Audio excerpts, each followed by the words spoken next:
Dalam kuliah ini, kita akan melihat apa yang akan kita bahas di bawah peran dan keterampilan penguji dalam tim tangkas. Pertama, mari kita lihat gambaran umum penguji tangkas dalam tim tangkas. Penguji tangkas harus berkolaborasi erat dengan semua anggota tim lainnya dan dengan pemangku kepentingan bisnis. Penguji tangkas harus kompeten dalam otomatisasi pengujian, pengembangan yang digerakkan oleh pengujian, pengembangan yang didorong oleh pengujian penerimaan, pengujian kotak putih, pengujian kotak hitam, serta pengujian berbasis pengalaman. Masing-masing jenis tes ini akan dibahas secara rinci dengan contoh di bab mendatang. Untuk sementara waktu hanya mengingat jenis tes ini. Sekarang mari kita lihat apa yang akan kita bahas di topik ini. Pertama, kita akan membahas keterampilan penguji tangkas dan kemudian kita akan membahas peran penguji dalam tim tangkas.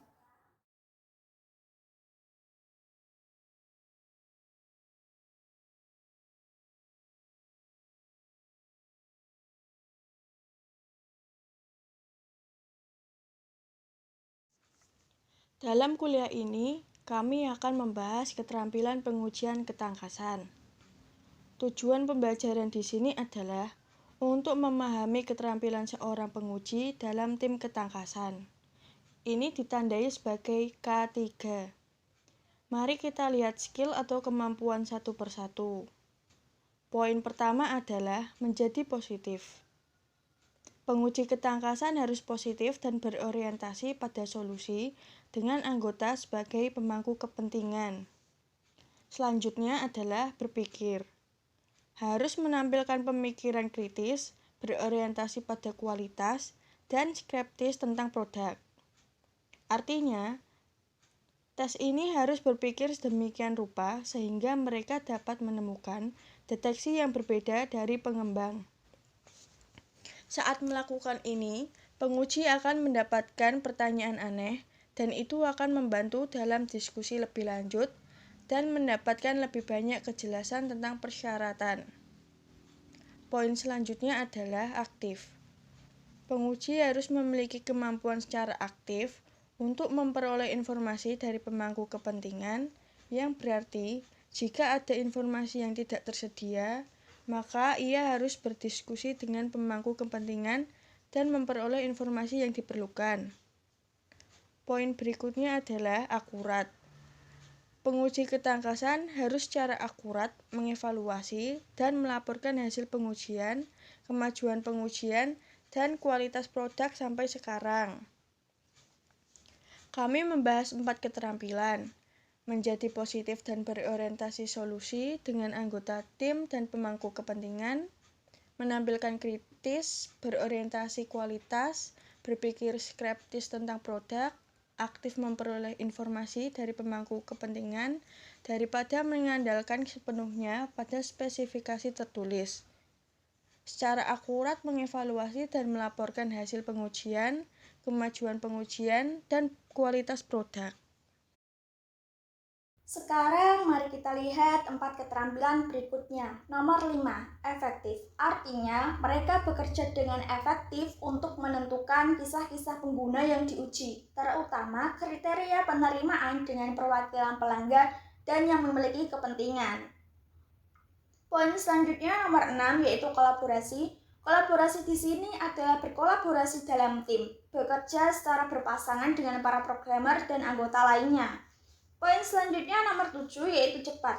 Cepat di sini adalah harus memiliki kemampuan merespon atau menanggapi dengan cepat, termasuk perubahan, penambahan, dan juga perbaikan kasus tes. Poin selanjutnya nomor 8 yaitu termotivasi. Termotivasi dalam merencanakan dan mengatur pekerjaan mereka sendiri. Tes Angel harus bekerja pada pertumbuhan keterampilan yang berkelanjutan, termasuk pertumbuhan interpersonal sangat penting bagi semua penguji termasuk mereka di tim Angel.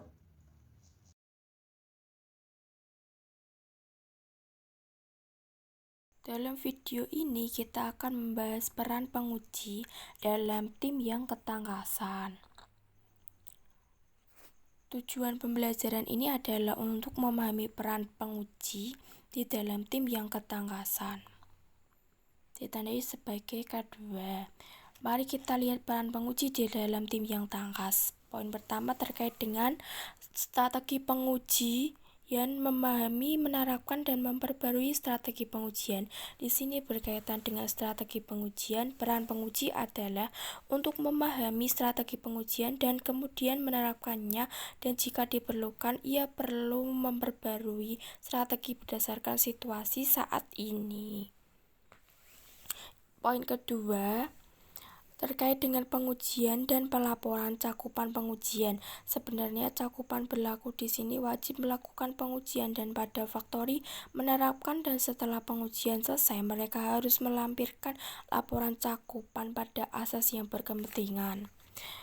Yang ketiga, terkait dengan alat, memastikan bukan hanya yang tepat dari alat pengujian itu adalah tanggung jawab bahwa dia harus memastikan alat pengujian digunakan dengan benar.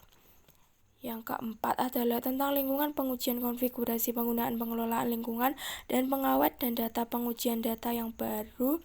Berarti penguji adalah konfigur lingkungan pengujian atau menggunakan lingkungan pengujian, atau jika diperlukan dia harus mengelola lingkungan pengujian dan data pengujian. Pertama adalah memahami, menerapkan, dan memperbaiki strategi.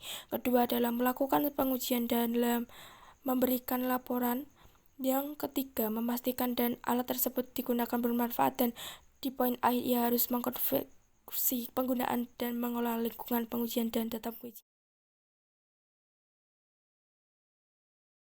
Kemudian, poin yang kelima terkait untuk kerusakan. Melaporkan kekurangan, bekerja dengan tim untuk menyelesaikan. Seperti yang kita ketahui, peran penguji adalah menemukan kerusakan, dan kapan ditemukan kerusakan harus dilaporkan secara efektif.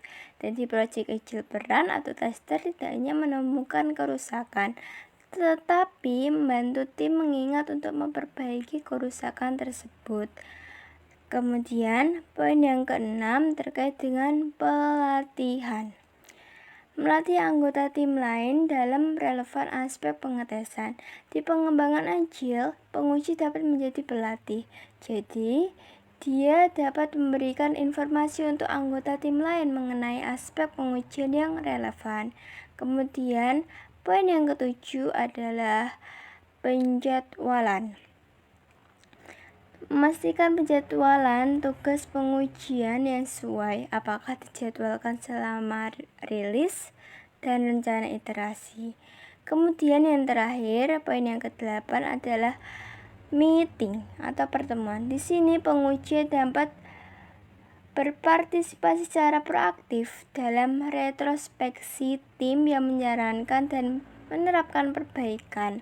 Poin yang kelima berkaitan dengan kerusakan, poin yang keenam berkaitan dengan pelatihan, poin yang ketujuh berkaitan dengan penjadwalan, dan yang terakhir berkaitan dengan meeting atau pertemuan. Berikut ini adalah poin yang paling penting. Dalam tim Agile, setiap anggota tim bertanggung jawab atas kualitas produk dan berperan dalam melakukan tugas-tugas yang berhubungan dengan pengujian. Dari yang kalian ketahui, bahwa pengujian Project Agile tidak hanya bertanggung jawab untuk mempertahankan kualitas. Seluruh tim bertanggung jawab dalam organisasi Agile. Di organisasi Agile terdapat ujian yang berkaitan dengan resiko. Slide selanjutnya adalah pengujian yang berkaitan dengan resiko.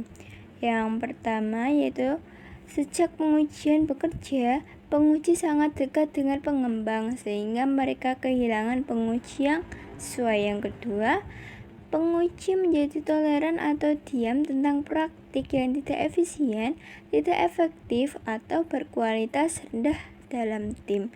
Yang terakhir yaitu yang ketiga adalah penguji tidak dapat mengikuti perubahan yang masuk dalam iterasi yang dibatasi waktu. Ketiga itulah adalah pengujian yang berkaitan dengan resiko. Ini adalah penjelasan dari Role and Skills Tester in an Agile Teams atau peran dan keterampilan tester dalam tim Agile. Sekian dari penjelasan kami. Wassalamualaikum warahmatullahi wabarakatuh.